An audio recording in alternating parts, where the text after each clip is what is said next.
we're going to look at how to install the ORACLE ColorSHIFT DRL Upgrade Kit for the 20 to 21 Toyota Supra GR.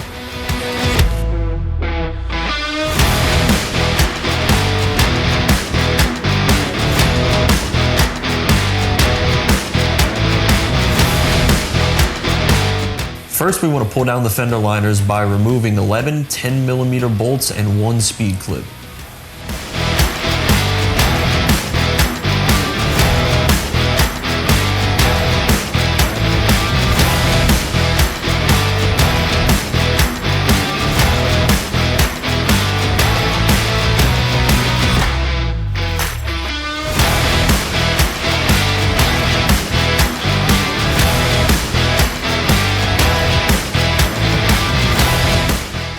Next, we need to remove the 12 7mm bolts across the bottom of the bumper.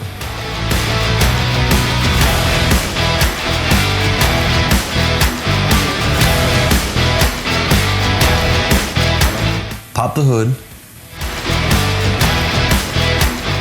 and remove the 6 speed clips from the fender liner covers.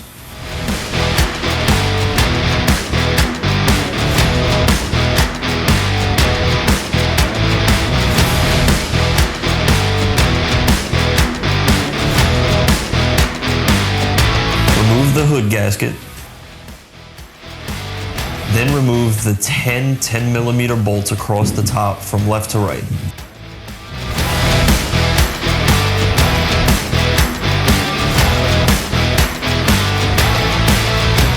Firmly pull the corners of the bumper outward, then pull the top center outward.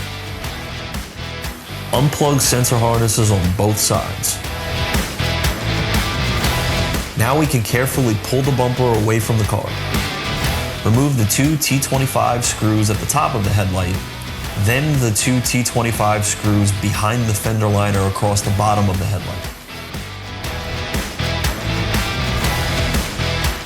Unplug the main headlight connector and pull the headlight away from the car.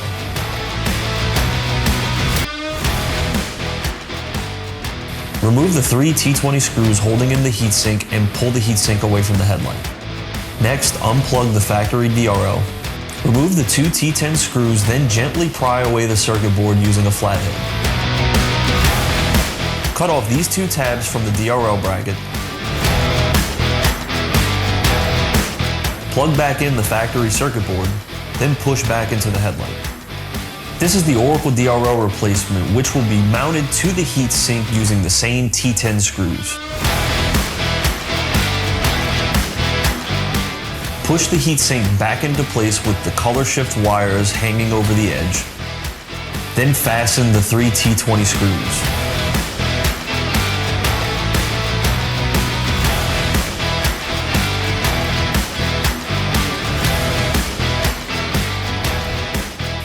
Next, we need to place the LED driver in the engine compartment. I'm using double-sided adhesive, but if you don't have this, you can use zip ties.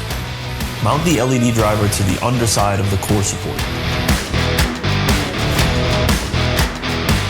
Cap off any unused outputs on the BC1 using the included connectors, then mount the BC1 in the engine compartment. Connect the BC1 output cable to the LED driver input cable using butt connectors or heat shrink and solder. The wires are connected white to black, red to red, green to green, then blue to blue.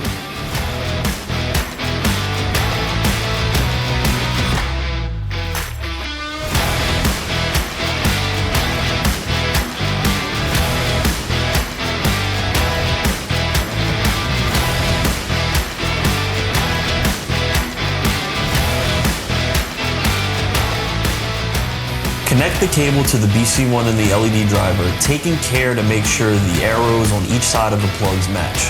Route the cables when you're done. Bring the driver's side headlight to the car and route the DRL cable across the core support. Be sure to use zip ties to keep the cable from sagging. Plug the connector into the LED driver.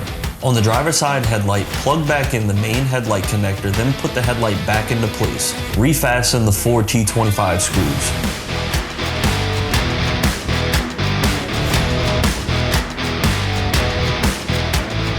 Refasten the 10mm fender liner bolts.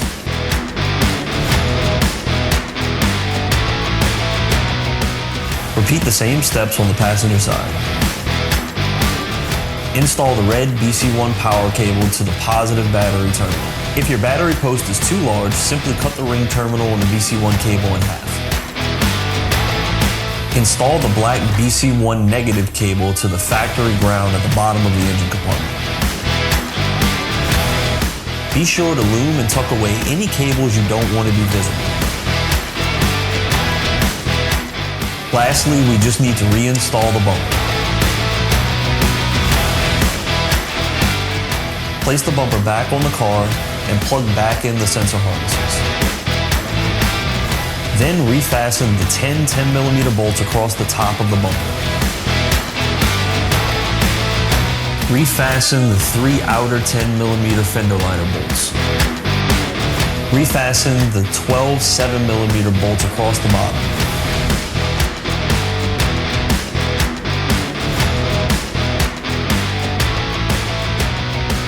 Refasten the 6 speed clips from the fender liner covers.